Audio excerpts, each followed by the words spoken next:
প্যারে হাজিরিন, সাহাবায়ে কেরাম কেমন ইমানদার ছিলেন।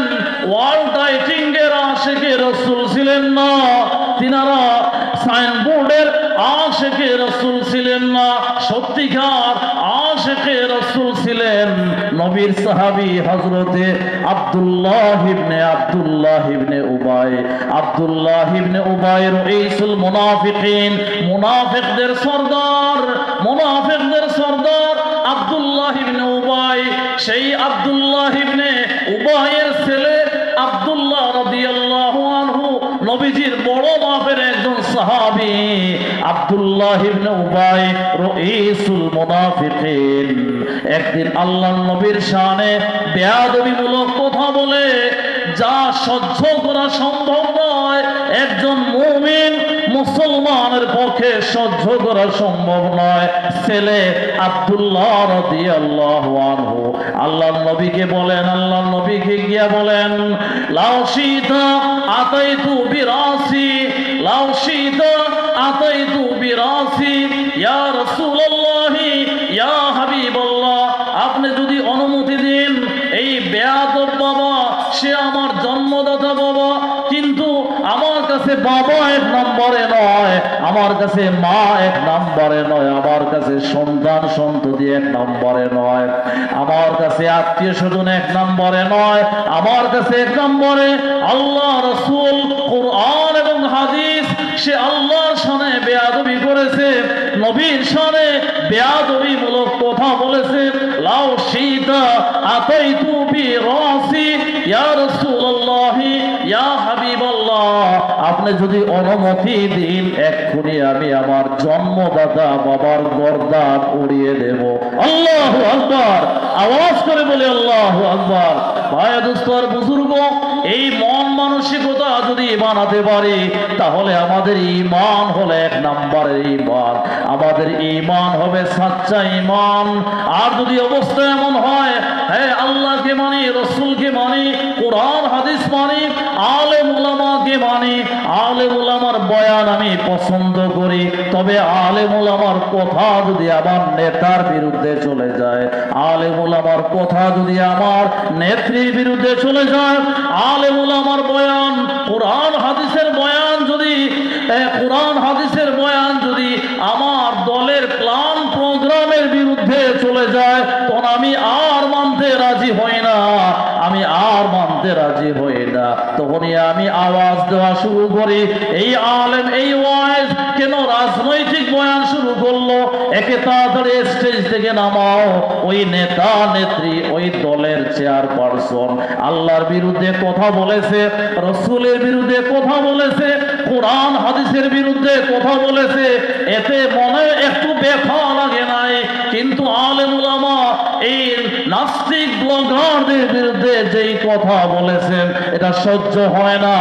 আলেম উলামার উপরে আক্রমণ চালানো হয়, আল্লাহকে রাসূলকে গালি দেওয়া হয়, এই সময় বলা হয় এটা তাদের বাক স্বাধীনতার ব্যাপার। এইসব মোল্লা মুন্সিরা মাঠে ময়দানে বের হওয়া কি দরকার? একজন আল্লাহর ব্যাপারে, রাসূলের ব্যাপারে একটা মন্তব্য করতেই পারে, স্বাধীন দেশ, এটা তার বাক স্বাধীনতার ব্যাপার। আবার যখন নেতাকে নেত্রীকে গালি দেওয়া হয়, নেতাকে নেত্রীকে যদি গালি দেওয়া হয়, দাবি জানানো হয় 2.5-3 ঘন্টার মধ্যে গ্রেফতার করা হোক, 2.5-3 ঘন্টার মধ্যে গ্রেফতারও করা হয়ে যায়। আশ্চর্যের ব্যাপার, আল্লাহকে, নিজের নেতাকে নেত্রীকে গালি দিলে 2.5-3 ঘন্টার মধ্যে গ্রেফতার, আল্লাহকে রাসূলকে গালি দিলে এটা বাক স্বাধীনতার ব্যাপার। মূল বিষয় হলো ওরা ঈমানদার নয়, বরং বিশ্ব বাটপার।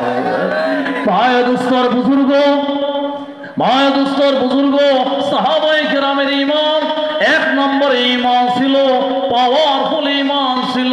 নবীর সাহাবী হযরতে আবু বকর সিদ্দিক রাদিয়াল্লাহু আনহু কেমন ঈমানদার ছিলেন, কেমন আশিকে রাসূল ছিলেন। নবীজির সামনে একদিন তিনার বাবা আবু কুহাফা রাদিয়াল্লাহু আনহু, আবু কুহাফা তখন ইসলাম ধর্ম গ্রহণ করেন নাই, আল্লাহর নবীর সামনে বেয়াদবিমূলক কথা বলেছেন, নবীর শানে কটাক্ষ করেছেন। আবু বকর সিদ্দিক রাদিয়াল্লাহু আনহু সহ্য করতে পারেন নাই, সাথে সাথে হাত তুলে বাবাকে শক্তভাবে আঘাত করেছেন। আল্লাহর নবী দূর থেকে দেখছেন, দূর থেকে দেখে বলেন, হে আবু বকর, কি ব্যাপার, তুমি তোমার জন্মদাতা বাবাকে এভাবে হাত তুলে কেন আঘাত করলে? আবু বকর রাদিয়াল্লাহু আনহু বলেন, ইয়া রাসূলুল্লাহ, ইয়া হাবিবাল্লাহ, আমার কাছে আমার মা বাবা এক নম্বরে নয়। আমি মা বাবাকে মহব্বত করি, তবে আমার মা বাবার মহব্বত এক নম্বরে নয়। আমার কাছে আল্লাহ রাসূলের মহব্বত এক নম্বরে। সুবহানাল্লাহ। আমার বাবা তিনি আপনার শানে, নবীর শানে বেয়াদবিমূলক কথা বলেছেন, আপনার শানে কটাক্ষ করেছেন। ইয়া রাসূলুল্লাহ, ইয়া হাবিবাল্লাহ, আমি হাত দ্বারা আঘাত করেছি গো আল্লাহর নবী। ওই সময় আমার কাছে তলোয়ার ছিল না, যদি আমার হাতে তলোয়ার থাকতো আমি কাল বিলম্ব করতাম না, এই বেয়াদব আবু কুহাফার গর্দান আমি উড়িয়ে তাকে সাথে সাথে জাহান্নামে পাঠিয়ে দিতাম। সুবহানাল্লাহ। তাদের ঈমান কেমন ছিল? আসুন আমরা এভাবে মন মানসিকতা বানাই, এভাবে মন মানসিকতা বানিয়ে যে যেই দল করেন, দলের কারণে ঈমান নষ্ট হবে না, রাজনীতির কারণে ঈমান নষ্ট হবে না, শ্রম নীতির কারণে ঈমান নষ্ট হবে না, আইন নীতির কারণে ঈমান নষ্ট হবে না, পেশা নীতির কারণে, কৃষি নীতির কারণে ঈমান নষ্ট হবে না। আল্লাহ রাসূল কুরআন ও সুন্নাহকে মাথার মুকুট বানাইতে হবে, আল্লাহ রাসূলকে মাথার মুকুট বানাইতে হবে, কুরআন হাদিসকে মাথার মুকুট বানাইতে হবে। এভাবে যদি আল্লাহুল্লাযীনা আমানু আশাদ্দু হুব্বাল লিল্লাহ,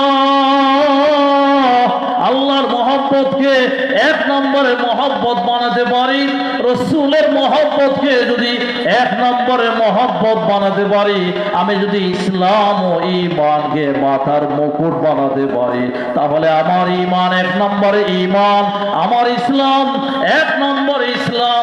অন্যথায় শুধু নামের ঈমান দিয়ে, শুধু নামের ইসলাম দিয়ে কিয়ামতের ময়দানে নাজাত পাওয়া যাবে না।